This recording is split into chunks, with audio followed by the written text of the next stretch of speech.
Good morning. आज हम लोग चैप्टर नंबर 11 करेंगे और इस टॉपिक है Indian National Congress foundation and the moderate phase.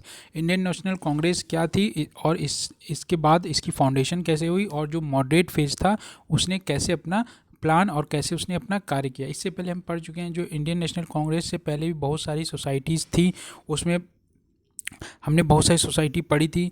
ठीक है, लैंड लोनर सोसाइटी बंगाल में बहुत सारी थी, मद्रास में थी और क्या कहते हैं बॉम्बे में भी थी। अब हम पढ़ेंगे foundation of the Indian National Congress, कैसे इंडियन नेशनल कांग्रेस फाउंडेशन रखी गई 1870 के बाद और उससे 1870 के बाद और उसके अर्ली 1880 मतलब 70-80 के बीच में 10 साल के बीच में एक सॉलिड ग्राउंड बन चुका था, प्रिपेयर हो चुका था, जिसमें इंस्टैब्लिशमेंट करना था एक ऑल इंडिया ऑर्गेनाइजेशन। जो फाइनल शेप था इसका दिया एक रिटायर्ड इंग्लिश सिविल सर्वेंट थे एयू होम, जिन्होंने मोबिलाइज कर रहे थे, लीडिंग इंटेलेक्चुअल थे उस टाइम के।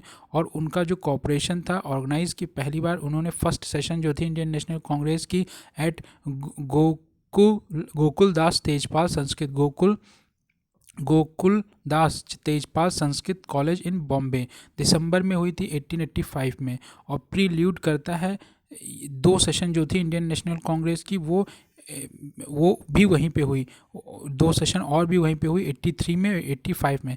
तो 85 में एक बार हुई और उसके बाद 83 में भी हुई थी उससे पहले। जो रिप्रेजेंट करती थी ऑल मेजर जो टाउन ऑफ इंडिया के थे सुरेंद्र नाथ बनर्जी और जो आनंद मोहन बोस जो थे वो मेन आर्किटेक्चर थे, इंडियन नेशनल कांग्रेस थे। तो सुरेंद्र नाथ बनर्जी और जो आनंद मोहन ये दो लोग थे जिन्होंने खास तौर से इंडियन नेशनल कांग्रेस को बनाने की कोशिश की, आर्किटेक्चर बताए जाते हैं। और जो फर्स्ट सेशन हुई इंडियन नेशनल कांग्रेस की उसमें 72 डेलीगेट्स आए थे और उस जो प्रोवाइडेड ओवर द वोमेश चंद्र बनर्जी, जिसको प्रिसाइड किया था WC बनर्जी या फिर वोमेश चंद बनर्जी। उसके बाद जो कांग्रेस मेट एवरी ईयर, लगभग हर साल कांग्रेस मीट करती थी in December in different part of the country each year. लगभग देश जब तक आज़ाद हुआ तब तक हर साल, कभी कभी मिस हुई लेकिन जब बहुत स्टैटिक कंडीशन हुई। लेकिन सम ऑफ द ग्रेटेस्ट प्रेसिडेंट जो कांग्रेस के बने रहे ड्यूरिंग अर्ली फेज, जिसमें दादा भाई नौरोजी थ्राइस, दादा भाई नौरोजी का बहुत ऊंचा नाम है और ये क्या कहते हैं पार्लियामेंट में रहे हैं इंग्लैंड के। और इन्होंने कहा कि जो poverty in un British rule in India, और इस तरीके से वो थ्री टाइम्स बने। उसके बाद बदरुद्दीन तैयबजी थे, फिरोज शाह मेहता और पी आनंद चारू, पी आनंद चारू तमिलनाडु वाले हैं, सुरेंद्र नाथ बनर्जी, RC दत्ता, रोमेश चंद्र दत्ता, आनंद मोहन बोस, गोपाल कृष्ण गोखले। अदर जो परमानेंट लीडर रहे इसमें महादेव गोविंद रनाडे, बाल गंगाधर तिलक, शशिर कुमार घोष, मोतीलाल घोष, मदन मोहन मालवीय और G सुब्रमण्यम अय्यर और C विजय रघुवरचार्य दिनशो ई वाछा। 1819 में कादम्बिनी गांगुली जो थी पहली फर्स्ट वुमेन ग्रेजुएट हुई कलकत्ता यूनिवर्सिटी से, एड्रेस करती हैं कांग्रेस सेशन को, जो सिंबलाइज करती हैं जो कमिटमेंट था freedom struggle to give women of India their due status in national life. पहली बार कादम्बिनी गांगुली जो थी 1890 में पहली वोमेन थी जिन्होंने ग्रेजुएट किया था कलकत्ता यूनिवर्सिटी से। और कांग्रेस सेशन में उन्होंने सिंबलाइज किया था कि फ्रीडम स्ट्रगल में हम वोमेंस को उनका स्टेटस दिलाएंगे जो कि नेशनल लाइफ होगा। अपार्ट फ्रॉम इसके अलावा जो इंडियन नेशनल कांग्रेस थी नेशनलिस्ट एक्टिविटी कैरी करती थी, प्रोविंशियल कॉन्फ्रेंस जो होती थी और जो एसोसिएशन थी और जो कॉन्फ्रेंस जो न्यूज़पेपर या फिर लिटरेचर होती थी उन सब पे प्रोविंसेस होती थी, उन सब की प्रोविंसेस होती थी। अब जो वॉज ए सेफ्टी वॉल जो इंडियन नेशनल कांग्रेस है, क्या ये कोई सेफ्टी वॉल है? एयू होम जो थ्योरी थी जो एयू होम ने दी थी कि जो कांग्रेस है वो एक कांग्रेस जो आइडिया दिया था कि वो एक सेफ्टी वॉल है जो रियलाइजिंग द ग्रोइंग डिस्कंटेंट, जो भारत में जो डिस्कंटेंट है इंडियंस में वो ग्रो हो रहा है, इसलिए हमें इसको ख़त्म करने के लिए उन्होंने कन्विंस किया लॉर्ड डफरिन को कि not to obstruct the formation of Congress, हमें उनके फॉर्मेशन को नहीं रोकना चाहिए। जो एक्सट्रीमिस्ट लीडर थे लाल बाल पाल जिसे हम कहते हैं, लाला लाजपत राय बिलीव कि ये एक सेफ्टी वॉल्व थ्योरी जो है, सेफ्टी वॉल्व थ्योरी है। इवन जो मार्क्सिस्ट हिस्टोरियन या इवन द मार्क्सिस्ट जो थे वो मार्क्सिस्ट हिस्टोरियंस कॉन्स्पिरेसी थ्योरी जो ऑप्स्ट्रिंग थे सेफ्टी वॉल्व नोटेशन को दिया था। उसी आरपी दत्ता जो थे उनका ओपिनियन था कि इंडियन नेशनल कांग्रेस जो है वो born out of conspiring to about a popular uprising, जो पॉपुलर अपराइजिंग होगी इन इंडिया, और bogeys leader was a bogeys where a party to be. Modern Indian historians जो थे वो कहते हैं जो डिस्प्यूट होता था आइडिया का सेफ्टी वॉल के थ्रू करते थे, और जो ओपिनियन था इंडियन नेशनल कांग्रेस का रिप्रेजेंट करते थे, ये पॉलिटिकल जो कंसाइंस होता था इंडियंस का वो met up national body to express करेगी वो अपने पॉलिटिकल इकोनॉमिक जो डिमांड है of the Indians national level पे। और जो इंडियंस हैं वो कन्वेंस्ड सच ए बॉडी होनी चाहिए उनके लिए, और जिससे कि जो अपोजिशन है ऑफिशियल्स के द्वारा और जो ऑर्गेनाइजेशन है ये अलाउ करेगी हर एक तरीके से। ऐसे वातावरण में बिपिन चंद्र ने ऑब्जर्व करा कि जो अर्ली कांग्रेस लीडर्स हैं use Hume as lightning conductor. Hume जो है उन्होंने कहा लाइटनिंग कंडक्टर, और ये कैटलिस्ट होगा जो ब्रिंग टुगेदर नेशनलिस्ट जो फोर्सेस हैं, even if the guess of the safety wall, और उन्होंने गेस करा था ऐसे ही सेफ्टी वॉल के थे।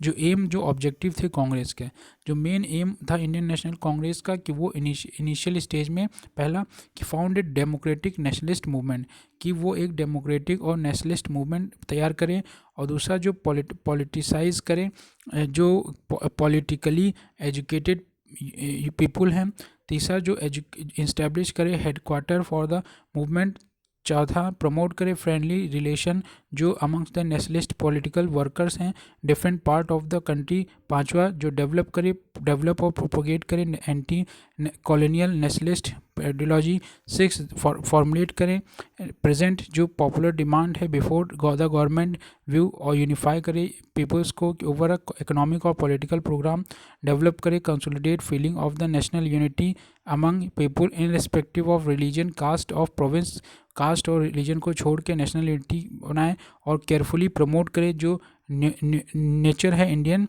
नेशनलहुड का। एरा ऑफ मॉडरेट, जो एरा ऑफ मॉडरेट का उसमें 1885 से 1905 तक ये चलता है।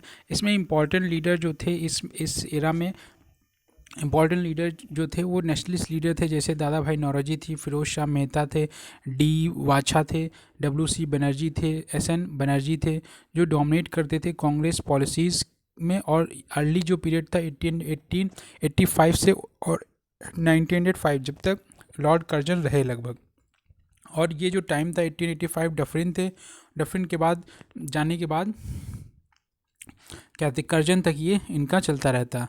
इनका जो बिलीव था कि लिबरलिज्म, उदारवादी थे, और जो मॉडरेट थे और उदारवादी दोनों ही थे।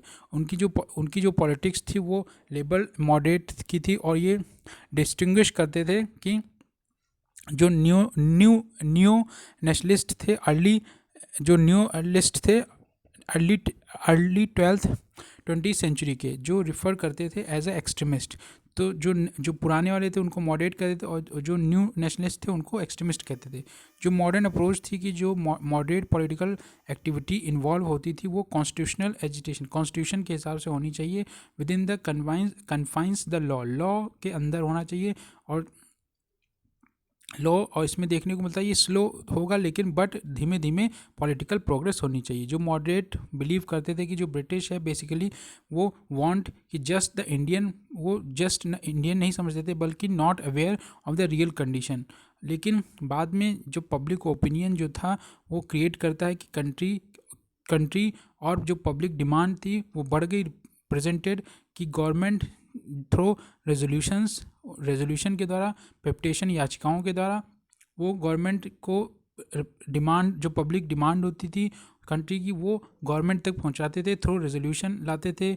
जैसे अभी हम लोग पार्लियामेंट में देखते हैं ना, रेजोल्यूशन लाना, पिटिशन देना, मीटिंग करना, क्वेश्चन करना, क्रॉस क्वेश्चनिंग, क्वेश्चन पूछना और अथॉरिटीज़ के द्वारा, और ये कंसीड करते थे डिमांड और धीमे धीमे ये अपनी अपीलें लगाते थे।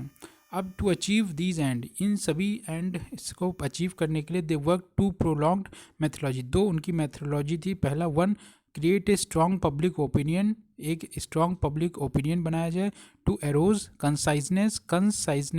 कंसाइजनेस और नेशनल स्पिरिट, जो एजुकेट करेगी और यूनाइट करेगी पीपल को कॉमन पॉलिटिकल क्वेश्चन पे। दूसरा कि वो चाहते थे कि जो ब्रिटिश गवर्नमेंट है, जो ब्रिटिश पब्लिक ओपिनियन है, वो इंट्रोड्यूस किया जाए रिफॉर्म्स के माध्यम से भारत में, on the lines by the nationalist. वो जिस मेथड का यूज़ करते थे उसमें प्रेयर और पिटिशन, याचिका और प्रार्थना करते थे। इफ़ दैट फेल्ड, अगर वो फेल हो जाती हैं, दे रिस्टोर्टेड द कॉन्स्टिट्यूशन एजिटेशन, फिर वो कॉन्स्टिट्यूशन के द्वारा सोचते थे। जो ब्रिटिश कमेटी थी इंडियन नेशनल कांग्रेस की, वो इस्टेब्लिश्ड हुई इन लंदन और 1889 में एक ब्रिटिश कमेटी जो है इंडियन नेशनल कांग्रेस की, वो बनी लंदन में 1889 में, और इंडिया जो है उसका ऑर्गन बना। और Dadabhai Naoroji spend a substantial portion of his life. उन्होंने कुछ दिन वहाँ अपने जीवन के कुछ दिन पार्लियामेंट में बिताए और become campaigning for India's case abroad, India के केस को बाहर भी ले गए। 1890 में ये डिसाइड हुआ, he hold a session of the Indian National Congress in London 1892। और बाद में ब्रिटिश जो इलेक्शन थे 1891 के, और जो प्रपोजल था प्रोस्पोन एंड नेवर रिसीव लेटर, उसके बाद ही वहाँ से चले आए और फिर कभी इनको प्रपोजल नहीं मिला। जो मॉडरेट लीडर्स थे वो बिलीव करते थे कि जो पॉलिटिकल कनेक्शंस हैं ब्रिटेन के साथ और जो इंडिया का इंटरेस्ट है अर्लीस्ट जो eight the stage of history, जहाँ पे जो समय है अभी पूरा हुआ नहीं है डायरेक्ट एक चैलेंज का कि हम ब्रिटिश रूल के सामने डायरेक्ट चैलेंज ला सकें, इसलिए हमें कंसिडर करना होगा अप्रोप्रिएट टू ट्राई और ट्रांसफॉर्म करना होगा कॉलोनियल रूल को to close to as national rule as possible. जो कंट्रीब्यूशन था नेशनल मॉडरेट नेशनलिस्ट का, उसमें पहला था जो इकोनॉमिक क्रिटिसाइज़ करते थे ब्रिटिश इम्पीरियलिज्म। जो ब्रिटिश इम्पीरियलिस्ट थे उसके इकोनॉमिक क्रिटिसाइज़ करते थे। जो अर्लिस्ट नेशनलिस्ट थे दादा भाई नौरोजी, आर.सी. दत्ता और दिनेश दीशॉ और वाछा, अदर्स जो केयरफुली एनालाइज करते थे political economy of British rule in India.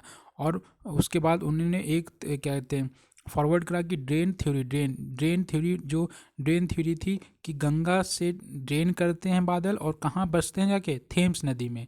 तो यहाँ का जितना पैसा है सब जाके थेम्स नदी लंदन तक पहुँच जाता, इसलिए इनको ड्रेन थ्योरी इन्होंने दिया। इन्होंने बताया कि एक्सप्लेन किया कि ब्रिटिश एक्सप्लॉयटेशन इंडिया का कैसे करते हैं। उन्होंने अपोज किया कि जो ट्रांसफॉर्मेशन है basically self sufficient Indian economy, जो पहले सेल्फ सफिशिएंट जब आप ब्रिटिश नहीं आया था तब जो इंडिया और जो यूरोप था बराबर था, जो उनकी इंडियन इकोनॉमी थी और उनकी इकोनॉमी लगभग बराबर थी इनटू ए कॉलोनियल इकोनॉमी। सेल्फ सफिशिएंट था Indian economy into the colonial economy से पहले। अब जो supplier of the raw material और जो क्या कहते हैं जो रॉ मटेरियल सप्लाई करते थे और जो फूड स्टफ और जो इंपोर्ट करते थे finish good and field of investment for British capital, यहाँ से रॉ मटेरियल ले जाते थे अपने उसी का फिनिश गुड बनाते थे और फिर लेके आके यहीं महंगा बेचते थे हाई इम्पोर्ट ड्यूटी पे। जो मॉडरेट्स थे वो क्या कहते हैं क्रिएट करते हैं all India public opinion British rule in India में, जो मेजर कॉज है इंडिया की पॉवर्टी और जो इकोनॉमिक बैकवर्डनेस का, इन्होंने ऑल इंडिया पब्लिक ओपिनियन दिया। ब्रिटिश रूल जो है एक भारत में वो एक मेजर कॉज है भारत की गरीबी के लिए और उसकी आर्थिक पिछड़ापन के लिए। ये मिटिगेट करते हैं जो डिप्रेशन कैरेक्टरिस्टिक इंडियन लाइफ में, और जो अर्ली नेशनलिस्ट थे उनका डिमांड जो था इंडियन इकोनॉमिक्स जो सबसर्वेंस जो है ब्रिटेन का और जो डेवलपमेंट हो रहा है इंडिपेंडेंट इकोनॉमिक इन्वॉल्वमेंट जो हो रहा है इंडियन कैपिटल का एंटरप्राइज का। जो एलिस्ट नेशनलिस्ट थे वो डिमांड करते थे कि रिडक्शन किया जाए लैंड रेवेन्यू जो है वो कम करी जाए और एबोलिशन करा जाए सॉल्ट टैक्स, ये नमक पे भैया जो कानून लगाया हो ना ये हटा लो। Improvement of working condition of the plantation labour, जो आसाम में इतना सब इधर उधर से जितने लेबर ला के और वहाँ पे जो कंपनी के अपने कंपनी का जो टी कराया जाता था, उसको फिर बेच दिया था चाइना में, अदर और यूरोप में और बहुत सारे अलग जगह। Reduction in the military expenditure, भैया ये पैसा फालतू का इंडिया का इतना मिलिट्री पे काहे खर्च कर रहे हो, इससे वो अपना एक कहते एक स्ट्रॉन्ग एडमिनिस्ट्रेशन करते थे। और जो इंकरेजमेंट होता था to modern industry through tariff protection, in पे टैरिफ लगा दी जाती थी, प्रोटेक्शन और डायरेक्ट जो गवर्नमेंट ऐड होता था। बाद में कहते हैं हम पढ़ेंगे economic impact of British rule in India. अब जो कॉन्स्टिट्यूशनल रिफॉर्म्स और जो प्रोपोगंडा थे लेजिस्लेचर में, कॉन्स्टिट्यूशनल रिफॉर्म डिमांड कर रहे थे लगातार ही मॉडरेस्ट, और प्रोपोगंडा जो था इन लेजिस्लेचर जो काउंसिल इंडिया में थी वहाँ पे नो रियल ऑफिशियल पावर, कोई भी रियल ऑफिशियल पावर जो थी टिल 1920 तक इंडियंस के हाथ में नहीं आई। बाद में जो वर्क डन हुआ उसमें नेशनलिस्ट हेल्प करते हैं कि जो ग्रोथ है नेशनल मूवमेंट की। इम्पीरियल जो इम्पीरियल लेजिस्लेचर काउंसिल थी जो कंस्टिट्यूट करी जाती थी इंडियन काउंसिल एक्ट 1861 के अकॉर्डिंग, उसमें एक इम्पोर्टेंट बॉडी होनी चाहिए जो डिज़ाइन होनी चाहिए और जिसमें ऑफिशियल मेजर जो होना चाहिए और ये कहते रिप्रेजेंटेटिव बॉडी हो जो पास करी जाएगी, जिसमें इंडियन मेंबर्स भी कुछ होने चाहिए। इन 30 ईयर्स फ्रॉम 62 से लेके 92 तक 30 ईयर्स हो गए, 62, 72, 82, 92, only 45 Indians were nominated to it. कहना है कि 45 इंडियन जो थे अभी नॉमिनेट किए गए थे, most of them being wealthy. और जो 45 इंडियंस नॉमिनेट किए गए थे वो बहुत ही अमीर थे, या फिर landed with their royalty interest, या फिर ब्रिटिश के रॉयल्टी पे उनको इंटरेस्ट, रॉयल्टी पे उनको नॉमिनेट किया गया था। ओनली हैंडफुल ऑफ पॉलिटिकल जो फिगर्स थी जो इंडिपेंडेंट थी, इंटेलेक्चुअल, इसमें सैयद अहमद खान, क्रिस्टोडास पाल, वीएन मंदलिक, केएल नुलकर, रश बिहारी घोष, ये कुछ जो थे नॉमिनेट किए गए थे। 1885 से 1892 तक नेशनलिस्ट का डिमांड था कि कॉन्स्टिट्यूशनल रिफॉर्म्स होने चाहिए सेंटर ग्राउंड पे, एक्सपेंशन किया जाए जो काउंसिल है, काउंसिल का एक्सपेंशन किया जाए, जो एग्जीक्यूटिव काउंसिल है, ग्रेटर पार्टिसिपेशन देना चाहिए इंडियंस इन काउंसिल।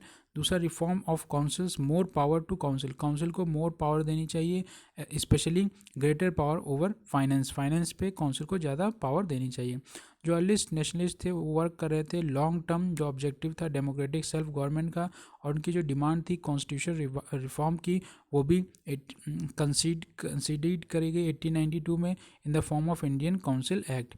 जितने भी ये सभी ये जितने भी रिफॉर्म्स थे severely criticise at government session. जब गवर्नमेंट का सेशन होता था तो ये रिफॉर्म्स के बारे में क्रिटिसाइज़ किया जाता था, और जो नेशनलिस्ट थे उनका no secret of their dissatisfaction with them. अब क्या हुआ कि उन्होंने डिमांड करा एक मेजॉरिटी होनी चाहिए इलेक्टेड इंडियंस की, मेजॉरिटी होनी चाहिए इलेक्टेड इंडियंस की। दूसरा, कंट्रोल ओवर द बजट पे कंट्रोल होना चाहिए, that is the power to vote कर सकें अपॉन अमेंड कर सकें बजट में कोई सुधार करना हुआ, इसका भी पावर होना चाहिए। They gave the slogan no taxation without representation,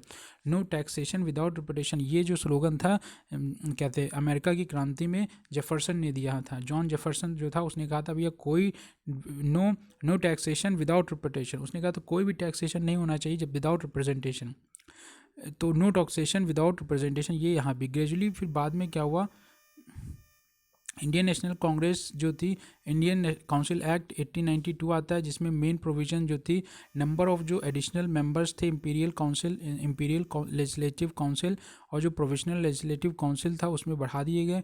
imperial legislative council में जो गवर्नर जनरल काउंसिल होती थी उसमें 10 to 16 जो नॉन ऑफिशियल होंगे, जो 10 से 16 जो नॉन ऑफिशियल होंगे उसमें इंस्टेंट 6 to 10 प्रीवियसली जो थे 6 to 10 अब उसमें 16 कर दिए गए, 10 से 16 कर दिए गए। जो नॉन ऑफिशियल मेंबर होंगे इंडियन लेजिस्लेटिव काउंसिल में वो nominated by the Bengal chamber of commerce and जब प्रोविंशनल लेजिस्लेटिव काउंसिल जो मेंबर्स हैं वो रिकमेंड किए जाएंगे यूनिवर्सिटी, म्यूनसिपैलिटी, जमींदार्स और जो चैम्बर ऑफ कॉमर्स, और on the principle of representation was introduced. Budget could be discuss, budget भी डिस्कस किया जाता था, और question can be ask, budget, ये दो चीज़ें आ गई भैया, बजट भी डिस्कस कर लो, क्वेश्चन भी पूछ लो।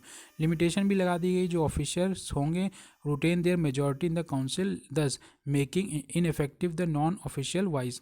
जो रिफॉर्म किए गए इंपीरियल लेजिस्लेटिव काउंसिल में ड्यूरिंग इट टेन्योर टिल 1999 तक, 1999 तक, 1909 तक, उसके बाद on an average only 16 days जो होता था इन ईयर, जब number of unofficial Indian members जो होते थे वो only 5 out of 24। Budget could not be voted, बस डिस्कशन, बजट केवल डिस्कस करते हैं, वोट का कोई राइट नहीं भैया। Budget could not be voted upon nor could any amendment, ना ही कोई अमेंडमेंट होगा ना ही वोट होगा, बस डिस्कस कर लो। फ़ायदा क्या है जब ना अमेंड हो सकता है ना वोट हो सकता है। सप्लीमेंट्री क्वेश्चन जो पूछे जाते हैं, जो आज हमारी संसद में सप्लीमेंट्री क्वेश्चन जो पूछे जाते हैं ओरल और रिटर्न, और supplementary could not be asked, आप ये सप्लीमेंट्री क्वेश्चन भी नहीं पूछ सकते हो, और nor could answer to any question to be discuss, ना ही उसका डिस्कशन होगा आंसर का। जो स्कोप था कॉन्स्टिट्यूशनल डिमांड जो थी वाइड होती जा रही थी, और दादा भाई नौरोजी जो थे 1904 में, गोपाल कृष्ण गोखले 1905 में, लोकमान्य तिलक 1906 में demanded self government on the lines of the self governing colonies of Canada and Australia. जिस तरीके से कनाडा और ऑस्ट्रेलिया में उनकी खुद की कॉलोनी सेल्फ गवर्निंग कॉलोनीज़ हैं, उसी तरीके से हमें भी सेल्फ गवर्नमेंट चाहिए। इसे दादा भाई नौरोजी ने कहा, गोपाल कृष्ण गोखले ने कहा, लोकमान्य तिलक ने कहा। जैसा कनाडा और ऑस्ट्रेलिया में ऑल्सो जो लीडर जैसे कि फिरोज शाह मेहता और जो गोखले थे, उन्होंने पुट करा कि गवर्नमेंट पॉलिसी जो है और उनका प्रपोजल जो होगा वो सीवियर क्रिटिसाइज। ब्रिटिश जो थे वो हैड इंटेंडेड कि यूज़ करें काउंसिल को कि incorporate more vocal among Indian leader, वो ज़्यादा से ज़्यादा इंडियन लीडर को लाएं, सो जिससे क्या हो कि वो अलाउ कर सकें to let off political steam, जो क्या कहते हैं इम्पोर्टेंट होगा काउंसिल को, और could afford to remain leave to their criticism. But जो नेशनलिस्ट थे वो एबल टू ट्रांसफॉर्म दीज जो काउंसिल इनटू द फोरम, वो काउंसिल को फोरम बनाना चाहते थे जहाँ पे वेंटिलेटिंग प्रॉपर ग्रेविएशन, जहाँ पे उनकी शिकायत हो सके, निवारण हो सके, फॉर एक्सपोजिंग द डिफेक्ट जो इन डिफरेंट ब्यूरोक्रेसीज में जो कहते हैं डिफेक्ट्स हैं, और क्रिटिसाइज़ कर सकें गवर्नमेंट पॉलिसी को, प्रपोजल को रेज कर सकें, बेसिक जो इकोनॉमिक इश्यूज़ हैं हमारे देश के, और स्पेशली रिगार्डिंग पब्लिक फाइनेंस, जो पब्लिक का फाइनेंस है, जनता का जो पैसा है उसके बारे में बात हो सके। नेशनलिस्ट जो थे वो क्या कहते हैं ऐसा करना चाहते थे कि जो पॉलिटिकल स्ट्रक्चर है और जो बिल्ड हो रहा है नेशनल मूवमेंट, और जो लोगों का अंडरमाइन करा जा रहा है पॉलिटिकल और मोरल जो इन्फ्लुएंस इम्पलिस्टिक रूल, ये हेल्प करता है जनरेटिंग एंटी इम्पलिस्टिक सेंटिमेंट। इससे क्या होता है जब ये लोग नहीं सुनते हैं तो एक इनसे एंटी इम्पलिस्टिक सेंटिमेंट चालू होता है अमंग द पब्लिक। और but at the same time उसी समय जो नेशनलिस्ट फेल्ड हो जाते हैं to widen the democratic base,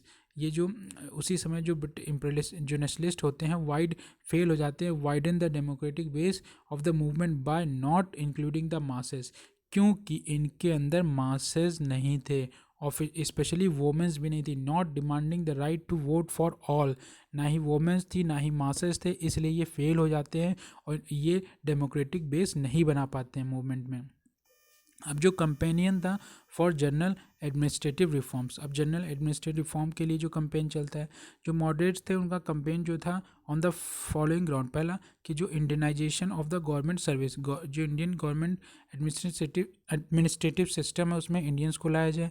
on the economic ground, जो ब्रिटिश सिविल सर्वेंट हैं गॉट वेरी हाई इनरोलमेंट, उनको बहुत बड़ा कहते पैसा मिलता था, वाइल इंक्लूजन ऑफ इंडियंस जो क्या कहते मोर इकोनॉमिकल। जो पॉलिटिकल ग्राउंड था वो जो सैलरी होती थी ब्रिटिश ब्यूरोक्रेट्स की और यहीं से रिमिटेड बैक होम, और जो पेंशन पेड करी जाती थी इंग्लैंड में वो भी यहीं से भेजी जाती थी, all draw from the Indian revenue, भैया पेंशन भी उनको यहाँ से भेजी जाती, और ये जो अमाउंट करती थी economic drain of national resources. इससे क्या होता था कि जो इकोनॉमिक ड्रेन है वो नेशनल रिसोर्सेज का समझिए वहाँ जाए। ऑन द मोरल ग्राउंड, जो इंडियंस हैं वो डिस्क्रिमिनेट किए जाते थे अगेंस्ट बाय, इंडियन को डिस्क्रिमिनेट किया जाता था कि वो केप्ट अवे, उनको हाई पोजीशन से भी दूर रखा जाता था। जो पोजीशन ट्रस्ट और रिस्पॉन्सिबिलिटी की होती थी उनको दूर वहाँ से रखा जाता था। अब सेकेंड पॉइंट जो कॉल है, separation of judicial from executive function. भैया जुडिशरी को एग्जीक्यूटिव से अलग करो। अब जो एग्जीक्यूटिव जो चाहती थी वही उसी हिसाब से जुडिशियल सर्विस मिलती। चाहे अब देखिए, चाहे भगत सिंह की फांसी हो, चाहे जितने भी बड़े बड़े लीडर्स की फांसी हो, सब एग्जीक्यूटिव ही करवा देती थी, जुडिशियल को उनका काम ही नहीं करने देती। आप देखिए जुडिशियल, भगत सिंह लोगों की फांसी जो हुई वो विदाउट कहते कोर्ट में जाए, उन लोगों की सब उनकी प्रोसेसिंग हो गई। तो दूसरा थर्ड पॉइंट जो था, क्रिटिसिज्म किया गया कि ऑपरेसिव और जो टेनेटिकल ब्यूरोक्रेसी थी, और जो ब्यूरोक्रेसी थी वो बहुत ही कहते हैं वो थी कहते एक्सपेंसिव थी और जटिल थी, एक्सपेंसिव थी और टाइम कंज्यूमिंग जुडिशियल सिस्टम था। चाहे जो टाइम जो आप अगर इंडियन ने कोई फाइल करा तो उसका जुडिशियल सिस्टम बहुत धीमे धीमे होता था। फोर्थ जो क्रिटिसाइज़ किया गया, एग्रेसिव जो फॉरेन पॉलिसी हैं, जो भैया एग्रेसिव फॉरेन पॉलिसी हैं जो result in the accession of Burma, जो एक्सेशन जो जो फॉरेन पॉलिसी हैं resulted accession of Burma, attack on Afghanistan. और इसमें क्या होता था कि सप्रेस किया जाता था ट्राइबल्स को, नॉर्थ वेस्टर्न को, all costing heavenly for the Indian treasury.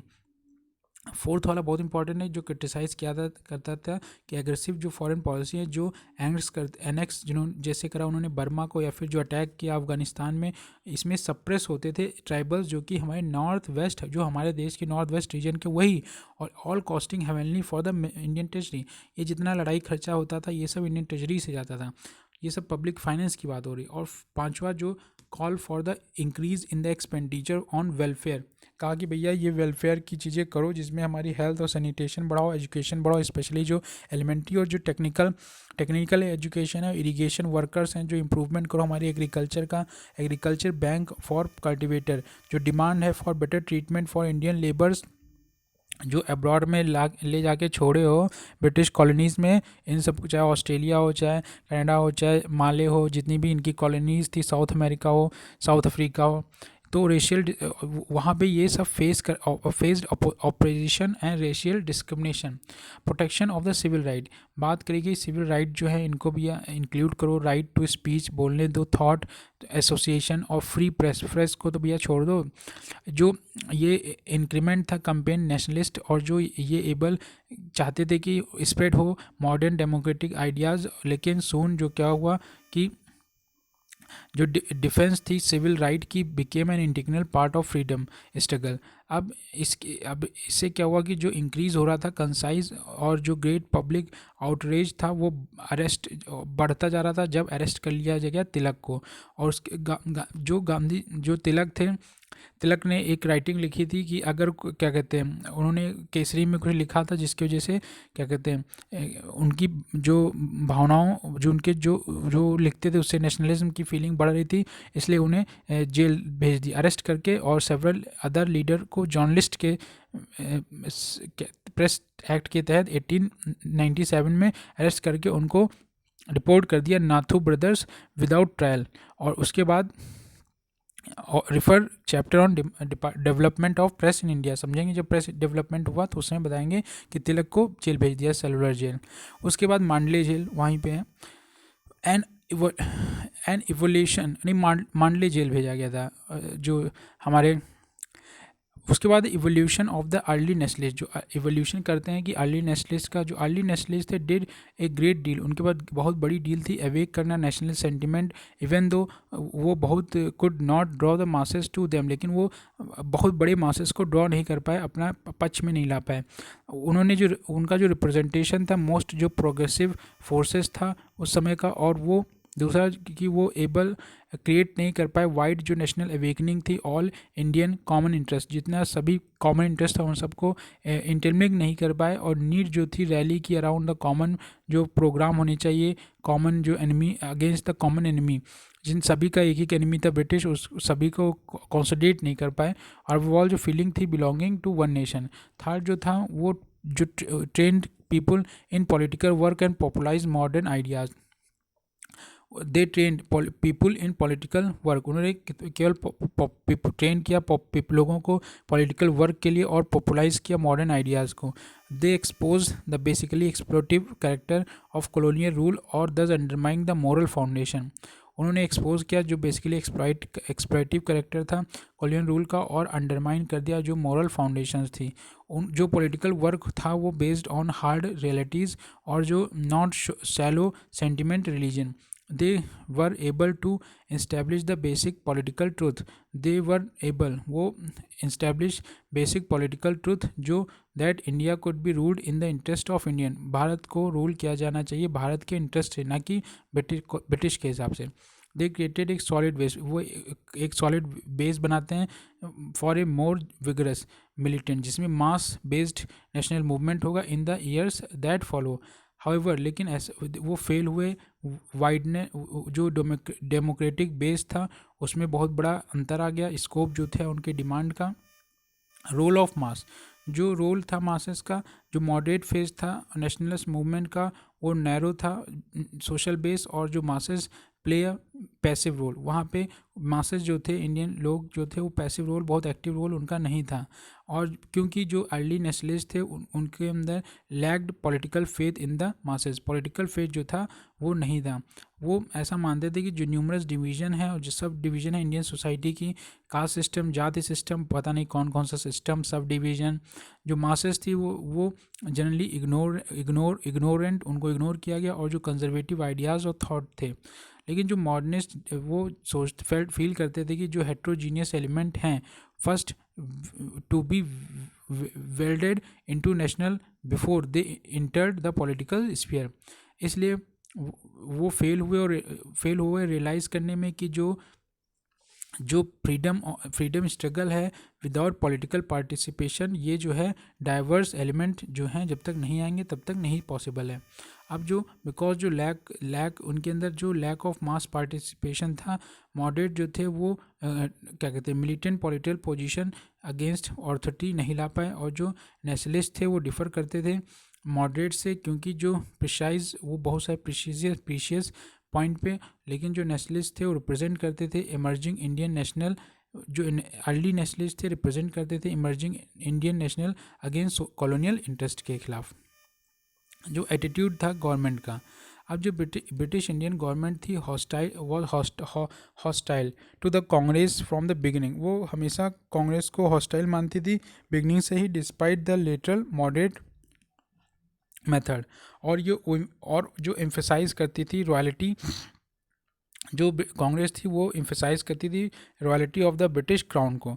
जो ऑफिशियल एटीट्यूड था वो 1887 के बाद गवर्नमेंट जो थी फेल कर गई कांग्रेस को कंफर्म करने में कि इटसेल्फ ए सोशल इशू, जब कांग्रेस जो अपने अधिकारों की मांग करती है। लॉर्ड कर्जन कहता था कि भैया कांग्रेस जो है टॉटरिंग इन इट्स फॉल, जो कांग्रेस है वो अपने टॉटरिंग गिरने ही वाली है, और माई ग्रेट एम्बिशियस, मेरी ये हार्दिक इच्छा होगी वाइल इन इंडिया, जब तक मैं भारत में हूँ, it is to assist to be a peaceful demise, ये धीमे धीमे शांति से गिर जाए ऑफ द कॉलोनियल रूल।